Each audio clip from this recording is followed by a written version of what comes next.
러브 미 낫 들으셨습니다. 그러니까 쿤달리니 요가를 행하는 사람 중에는 모든 일을 사랑하세요. 그러면서 동시에 자유롭게 이성과의 관계를 아무 때나 원할 때마다 가지세요. 이렇게 말하지만 "이건 모순이다." 이렇게 말씀하셨어요.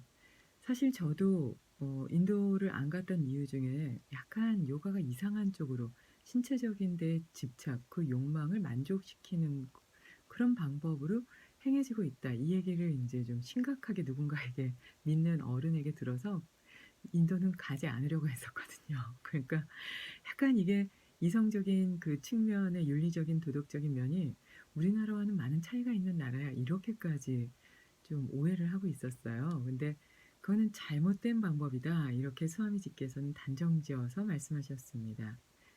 모든 일을 사랑하는 건 심장의 중심이 열리면서 에너지가 위로 흐르면서 깨달음과 지혜로움과 연결되지만 자유롭게 이성과의 관계에서 이성적 욕망을 만족시켜라. 이거는 오히려 에너지가 아래로만 내려가서 그래서 물리적인 그런 어두운 에너지가 활성화되는 것이기 때문에 에너지의 흐름조차도 위아래 완전히 다르고 깨달음과 깨닫지 못함과로 연결되는 전혀 다른 의미다. 이렇게까지 말씀하셨는데요.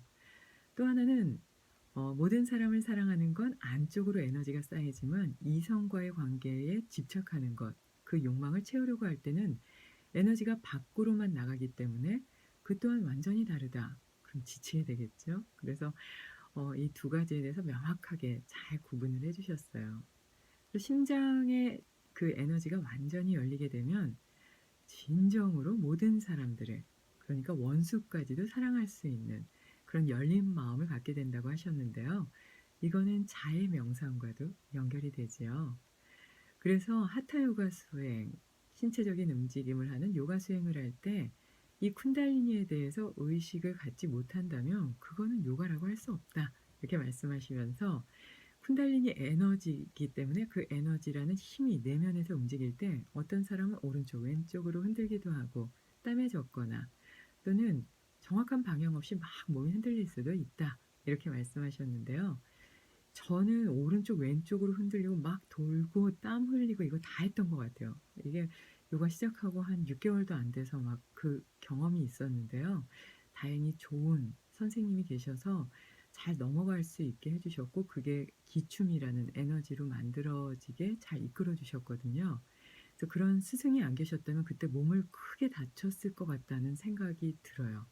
그리고 그때부터 목소리도 하이 소프라노에서 지금은 남자보다 낫다 그러더라고요. 중저음으로 뚝 떨어지는 그런 계기가 됐거든요. 그래서 이거는 아주 좋은 스승에게 좋은 방편으로 배우면 발전적인 방향이 될 수 있는 그런 좋은 수행법이다. 이렇게 말씀하셨는데요. 그렇기 때문에 그 에너지의 흐름이 어떤 상태에서 강한지 약한지 어떻게 조절할 수 있을지 이거를 꼭 미세하게 살펴야만 한다. 이렇게 말씀해 주셨습니다. 라디오 힐링 요가 시간입니다. 요즘 잘 주무시고 계신가요? 그래도 작년에 워낙 더웠었기 때문에 올해는 좀 괜찮아 하는 분들이 꽤 계시더라고요. "작년에는 바람 하나 없었고 너무 힘들었어. 계속 30 도였잖아." 막 이런데 요즘은 밤 되면 좀 그래도 바람이 불어 주고 괜찮잖아. 이런 분들 꽤 계시더라고요. 그래도 아직은 그 여름밤이 좀 불편해서 열대야 때문에 잠을 못 주무시는 분들이 꽤 계신 것 같아서요. 열대야를 어떻게 지혜롭게 잘 이어 열대야를 어떻게 잘 지혜롭게 넘어갈 수 있을지 그 방법에 대해서 준비했습니다.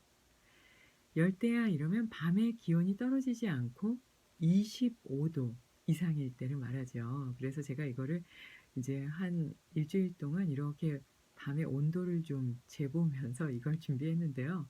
우리가 아무리 괜찮다 그러는 약간 그래도 시원해하는 그 온도를 보니까 27 도더라고요. 27-8도 정도가 오가기도 하는데요. 그래서 이때 되면 아무래도 자연스럽게 선풍기도 켜게 되고 그리고 에어컨도 틀게 되잖아요. 그럼 인제 거기에 저체온증이 나타나기도 하고 감기에 걸리기도 하고 호흡기 질환이 일어나기도 하죠. 그래서 그런 환경도 좀 잘 조절해야 되는데요. 이런 현상이 나타난 거는 1940 년대 이후라고 합니다. 그러니까 1940 년도 이전에는 그러니까 밤에 최저 기온이 25 도인 때가 전혀 없었다고 해요. 하지만 90 년대 이후부터는 약 10 일가량이 나타나고요. 작년 2018 년도에 연구한 결과에 의하면 17일 동안, 그러니까 최고라고 하더라고요. 최고치에 달할 정도로 열대야가 많아졌는데, 그거는 인제 아스팔트가 더 많이 깔리고 그리고 높은 건물이 많이 올라가면서 그 유리관에 서로 복사열을 이렇게 만들어내서 그게 밤에도 식지 않기 때문이라고 해요. 그러니까 참 우리가 편하기 위해서 만든 모든 문화 때문에 다시 또 우리가 불편해지는 그런 좋지 않은 악순환을 만들고 있는 건 아닌지 쪼끔 우려되기도 합니다. 그렇게 되면 아무래도 열대야가 되면 습도가 좀 높아지잖아요. 그래서 불쾌지수도 높아지게 되는데요. 열대야가 있을 때는 모두의 불쾌지수가 80 이상이 된다고 합니다. 그래서 예민해지고 신경질적이 되고요. 상대방에 대한 이해나 배려는 상상조차 못하는 그런 정말 좁고 옹졸한 마음을 갖게 되기 쉬운 그런 상태라고 해요. 이게 인제 만성적인 피로를 만들기 때문이라고 하는데요. 피로감이 쌓이게 되면 또 무기력증도 오잖아요. 그래서 또 무기력해서 삶을 열심히 살지 못하다 보면 '난 왜 이러냐.' 이러면서 삶에 대한 우울증까지 올 수 있다고 합니다. 그래서 이 숙면을 취하기 위해서는 오히려 낮에 너무 습하거나 이럴 때는 약간 그 방바닥을 뽀송뽀송하게 하기 위해서 쪼끔 방바닥을 덮이는 것도 도움이 될 수가 있고요. 그러면서 선풍기와 에어컨을 동시에 좀 가동시키면, 물론 경비가 좀 많이 들고 우려되긴 하죠. 그렇지만 환경을 뽀송뽀송하게 만들어서 컨디션을 조절하는 데 도움이 된다고 보니까요. 한 20-30분 정도 그렇게 좀 주변에 활용할 수 있는 것들을 다 활용해서 공기는 차게 바닥은 약간 미적지근하게 그렇게 만든다면 도움이 될 수 있다고 봅니다. 그리고 열대야의 숙면을 취하기 위한 그 수칙이 있는데요. 평상시에 알코올이나 카페인, 홍차, 그리고 초콜릿도 너무 많이 먹으면 중추신경을 각성시키기 때문에 저녁 시간 이후로는 조금 피하는 게 좋고요. 잠이 오지 않는다고 술로 밤에 그 술을 많이 드시는 분들은 이거는 좀 많이 위험하다고 봅니다.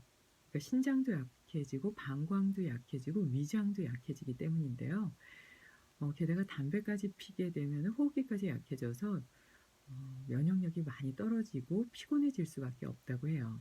그럼 아무래도 낮잠을 취하게 되는데요. 낮잠도 30분 이내로만 자야지 효과가 있고요. 30 분을 넘게 되면 이게 푹잠이 돼서 오히려 지칠 수 있다고 합니다. 그리고 좀 잠이 안 오면 그냥 뒤척이지 말고 일어나셔서요. 저희 명상 카페에서 말씀드리는 그런 동작들 좀 하시면 오히려 수면에 도움이 되지 않을까 싶은데요. 숙면에 도움이 돼야 하면서 지나치게 운동을 무리하게 하게 되면 오히려 잠이 안 오지요. 그래서 잠자기 2 시간 전에 운동을 마무리하는 게 좋고요. 열대야가 이어질 때는 낮에 꼭 땀이 뚝뚝 떨어질 정도로 하루에 한 번은 운동을 해야